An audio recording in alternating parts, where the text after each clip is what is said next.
Olá, estamos mais uma vez aqui trazendo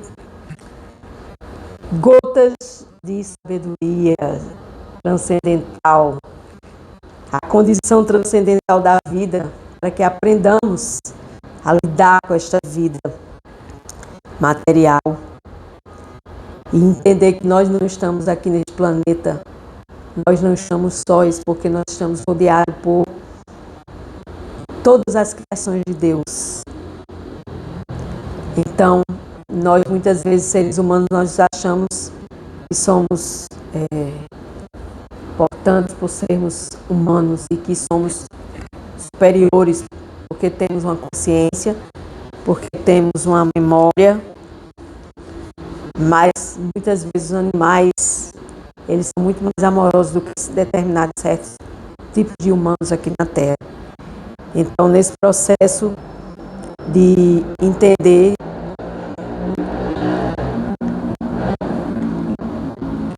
que existe aqui na Terra 400 mil espécies humanas, não estando apenas dentro do planeta Terra. Vou repetir. Srila Prabhupada, nosso querido mestre espiritual, explica que essas 400 mil espécies de humanas não estão apenas dentro do planeta Terra, e a gente se acha, né? Primeiro, a gente acha que só existe o planeta Terra, e segundo, a gente se acha que a gente é o inteligente, que a gente queria tudo, que a gente tem um sistema sofisticado de inteligência artificial. E tudo isso é ilusão. Na casa de Deus é muito demorada, existem milhões de planetas muito mais superiores do que a Terra. Aqui está a prova nas gotas de sabedoria do dia de hoje. Essas gotas de sabedoria, elas nos trazem essa informação. 400 mil espécies humanas não estão apenas dentro do planeta Terra. Elas também se encontram em outros planos intermediários, em formas semelhantes às nossas, ou em formas humanoides não civilizadas. Imagine, se a gente aqui nesse planeta Terra, a gente já não é civilizado, imagine mais para baixo da gente o que a gente iria encontrar. E por que eu estou falando sobre esse tema? Primeiramente que eu estou lendo, né? Vivendo e aprendendo com o nosso querido mestre espiritual, uma sumidade, uma inteligência, um erudito, onde traz essa verdade absoluta, essa verdade acerca daquilo que a gente não sabe. Que a gente na escola, a gente estuda história e não conta essas histórias aqui, que existem 400 mil espécies humanas que não estão apenas dentro do planeta Terra. É a primeira vez que eu estou lendo isso. E estou transmitindo esta leitura através do meu mestre espiritual, que foi ele que escreveu esse livro sobre nosso mestre espiritual, Srila Prabhupada. Mesmo aqui na Terra existem diferentes raças, diferentes espécies humanas, sendo que muitas delas são incivilizadas, não estão prontas para praticar a vida espiritual.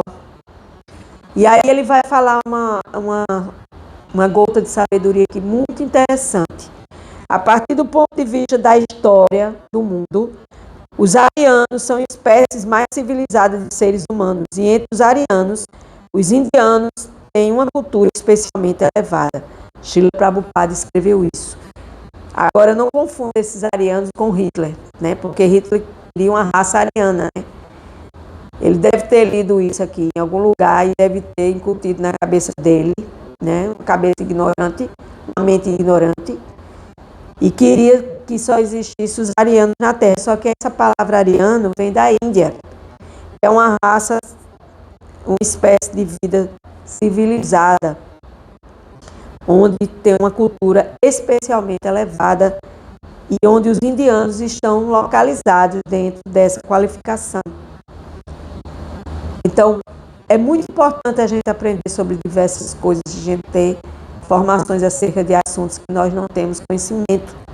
Porque a gente vai aprendendo ouvindo, a gente vai aprendendo lendo, a gente vai aprendendo compartilhando sabedoria. E a gente vai aprendendo a aprender a sair dessa ignorância que a gente vive. Não é que Srila Prabhupada, nosso mestre espiritual, esteja glorificando seu país, a Índia, por ser nacionalista. Ele já havia transcendido todas as denominações materiais, mas é um fato de que a Índia tem características muito particulares. Seu povo, de um modo geral, é extremamente religioso, muito mais consciente de Deus do que em outros países. E isso é verdade, porque eu estive lá na Índia já 3 vezes, e todas as vezes que eu chego lá, eu sou tocada por essa religiosidade. Quando eu volto de lá para cá, essa religiosidade que eu sou tocada some, porque a gente aqui não tem religiosidade. A gente tem materialidade. A gente, muitas vezes, claro que toda regra tem sua exceção, a gente faz o nosso Deus, o Deus da matéria. E lá na Índia, não é que as pessoas lá, elas não tenham as coisas materiais. Claro que elas têm, mas elas não glorificam como a gente glorifica aqui no Ocidente. Ontem mesmo há uma passagem de um monge cristão que viveu um período na Índia para estudar a cultura védica. Ele mencionou que quando vender uma vaca para uma pessoa vizinha, um indiano muito religioso, este lhe pediu que ele entregasse a vaca somente depois do crepúsculo e que antes disso deveriam colocar uma guirlanda em seu pescoço. Então, aí você diz, nossa, para vender uma vaca esse processo todo? É guirlanda. Guirlanda é um colar de flores, que é comum na Índia, a gente quando chega lá recebe como uma oferenda de boas-vindas, se prestigia os mestres espirituais com guirlandas de flores. E as vaquinhas também são presenteadas com essas guirlandas. Então lá na Índia, as pessoas, as almas que estão nestes corpos indianos, digamos assim, elas veem tudo como Deus. Elas não veem nada separado de Deus, vê tudo como Deus. Deus é uma coisa só e Deus está diversificado em diversas categorias de seres humanos, categorias de animais, vegetais, minerais. Então, eu citei esse exemplo aqui para que você que me assiste agora, você saiba como é um pouco a cultura da Índia. E o que tem a ver com essa condição transcendental de vida? Justamente porque quando a gente coloca Deus acima de tudo e de todos, e a gente entende que a gente não é separado de Deus e que a gente vê tudo como Deus, a gente transcende essa materialidade que nos separa, que nos limita, que nos envolve em orgulho, em egoísmo, em falso prestígio, em guerras, em doenças, pobrezas e conflitos.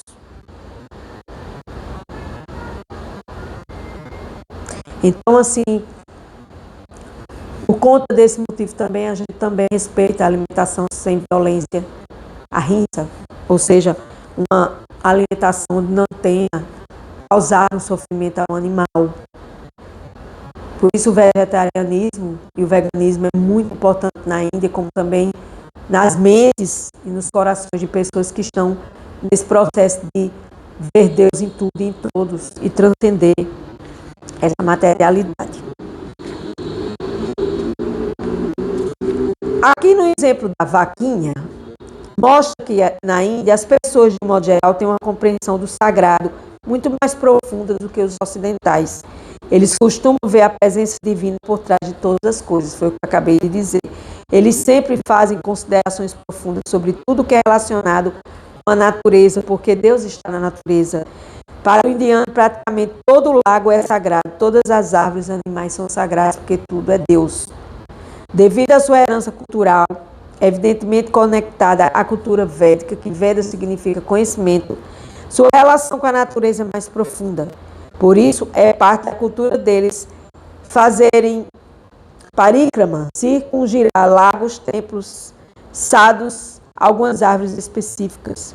É muito interessante ver como o indiano, especialmente nos damas, nas terras sagradas, é consciente da presença de Deus. Então, aqui no Brasil, especificamente, a gente faz romarias, a gente faz promessas, a gente vai a cultos, vai a missas, só.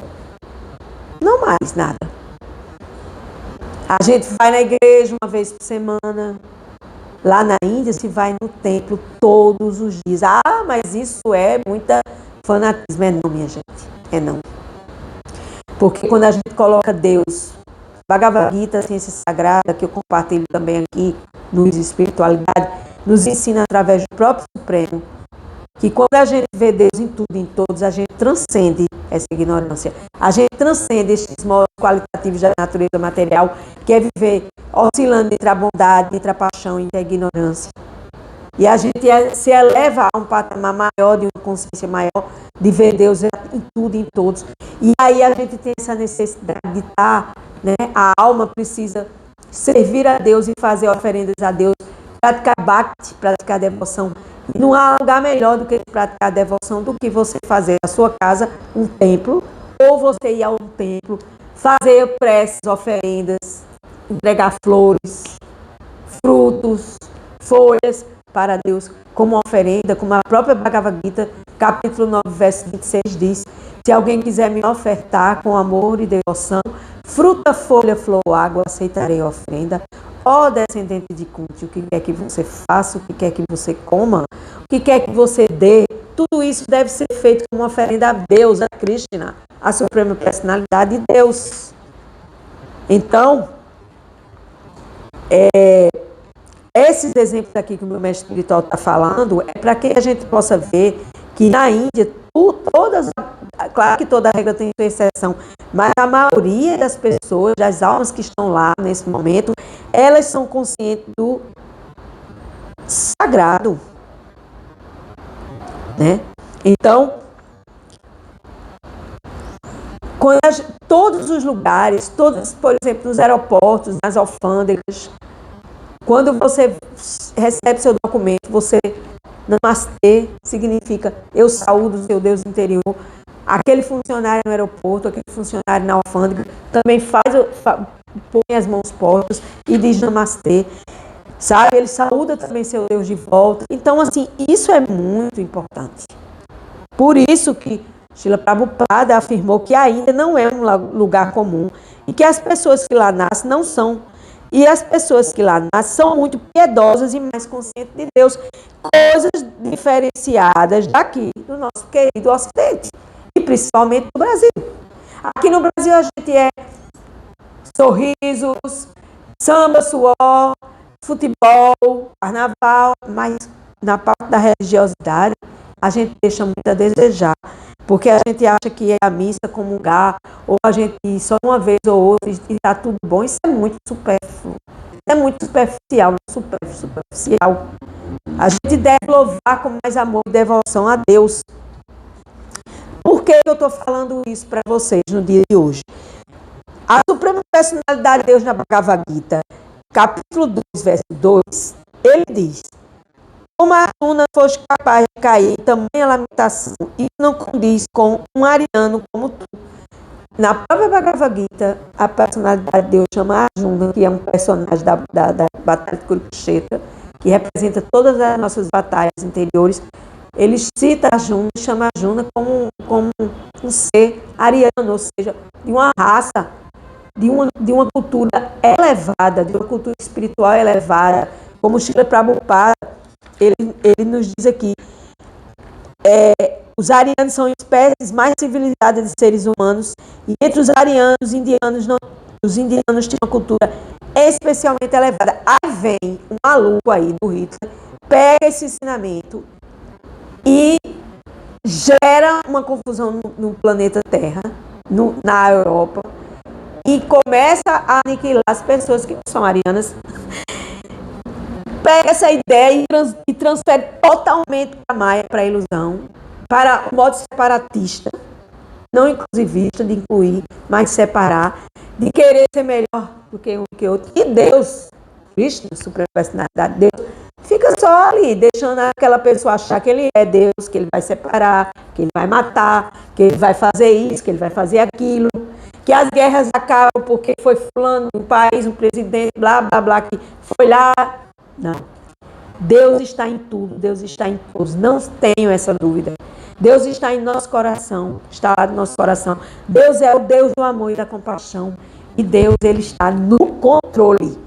Portanto, você não deve se descontrolar e entender que Deus não está controlando nada disso que está acontecendo ao nosso redor.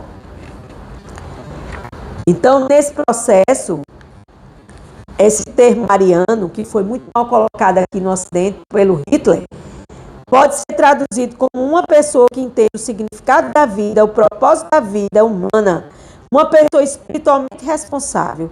Então, Prabhupada está dizendo que entre os seres humanos, os arianos constituem a porção mais civilizada, os indianos têm uma cultura especialmente elevada, e entre os indianos, os brahmanas, que são os estudiosos da verdade, são os mais peritos no conhecimento védico. E esse conhecimento védico é o que? É propriedade da Índia? Não. Esse conhecimento védico, ele é propriedade do planeta Terra. Ele é um conhecimento que nasceu na Índia, por suas razões específicas, e que é transmitido hoje no plano global, no planeta Terra, para que as almas condicionadas que somos nós entremos nesse conhecimento, mergulhemos dentro desse conhecimento, para que a gente chegue ao entendimento de Deus, do absoluto, que é Krishna. A palavra Krishna significa o todo atrativo, o todo atraente. Então, Deus é o todo atrativo e Deus é o todo atraente. Porque se você não se atrai por um ser que é todo atrativo e que tem todas as qualidades para lhe atrair, para onde você vai sair? Para onde você vai virar sua cabecinha e olhar e se atrair? Para as coisas materiais. Não se pode servir a dois senhores. Ou se ama um e odeia outro, assim já diz Jesus. Então, Deus é o onipotente, o onisciente e o onipresente. Tem potência, tem ciência, tem presença. E Ele controla tudo. E nós não controlamos absolutamente nada. A gente pensa que controla porque Ele deixa você ficar um pouquinho se iludindo. Até na hora que Ele diz, puxa a corda e você cai de bumbum no chão. Então, precisamos nos tornarmos estudiosos da verdade. Na filosofia védica chama-se de brahmanas, que são aqueles que estão sob a influência do modo da bondade. E na Bhagavad Gita, a ciência suprema, que é um estudo fantástico, ele diz, um brahmana, aquele que conhece Brahman, que é o Criador. Brahman é a alma e Brahma é o Criador. E percebe a natureza espiritual de Deus em todas as coisas. Por isso ele é sama, equânime. Então, um brahmana, ele tem que ser sama, equânime. Ele não pode se desequilibrar. Dama age sempre com autocontrole. Veja só, é equilíbrio, autocontrole, tapar. Tem uma vida austera, ou seja, autocontrolada, no estômago, nos genitais, na fala, que é Shokan, puro, a pureza, a bondade, a pureza e a bondade de Deus. Limpo, é indulgente no sentido que nunca guarda rancor. Então, não, a pessoa falou aquilo com você, jogou em cima de você as coisas, e você diz, oh meu Deus, essa pessoa não pode estar fazendo isso comigo, né? Então, isso é ser brahmana, isso é ser um estudioso no modo da bondade, que busca Deus, porque Deus é a própria bondade.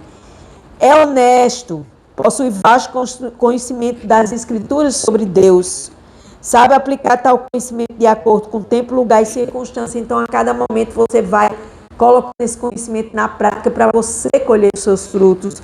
E é disciplinado e religioso. Então, veja quantas características fantásticas nós podemos ter para que a gente seja e pertença a uma cultura espiritual elevada.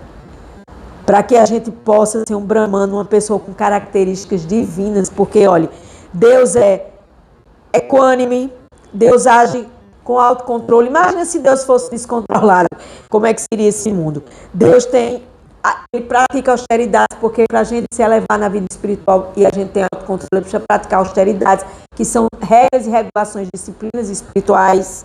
Deus, ele é limpo, é a limpeza de Deus, é a clareza nas coisas. Deus é indulgente, tem indulgência com as pessoas, é caridoso, ele tem compaixão com nós. Deus tem compaixão com nós todos os dias. E Deus é o próprio conhecimento. próprio conhecimento espiritual vem de Deus e a gente tem que buscar esse conhecimento espiritual. Então, foi por isso que no dia de hoje eu citei aqui esse processo de falar um pouco da Índia, falar um pouco do que é pertencer a uma raça ariana, que Maia trouxe um maluco para desequilibrar tudo isso e virar no maior genocídio que já teve na Terra, né? A raça ariana criada na cabeça de Hitler, que ele deve ter lido isso na filosofia védica, deve ter virado de algum canto. Mas isso não importa. Importa que a gente aqui tem que entender que a gente precisa ser um brahmana, aquele que sabe que vê Deus em tudo e em todos, que age no modo da bondade, que age autocontrolado, que tem conhecimento espiritual, que não guarda rancor, que entende as criaturas. Então a gente, isso é um treinamento, gente. É um treinamento todos os dias de nossas vidas, para que a gente possa buscar essa equanimidade, esse equilíbrio entre a mente, o coração, as emoções e as nossas atitudes nessa vida material. Então vamos ser esse brahmana, esse estudioso da verdade absoluta, esse ser disciplinado, esse ser religioso, esse ser que age com autocontrole, esse ser que é equânime, equilibrado, indulgente, que não guarda rancor e que usa tudo para o prazer de Deus, que isso é o mais principal, é o principal de tudo. Com gratidão, eu encerro mais um dia desse conhecimento, dessas gotas de sabedoria védicas aqui, na condição de você transcender essa vida material e se tornar mais firme no seu desenvolvimento espiritual como uma alma neste corpo. Com gratidão, eu encerro mais um dia. Gratidão.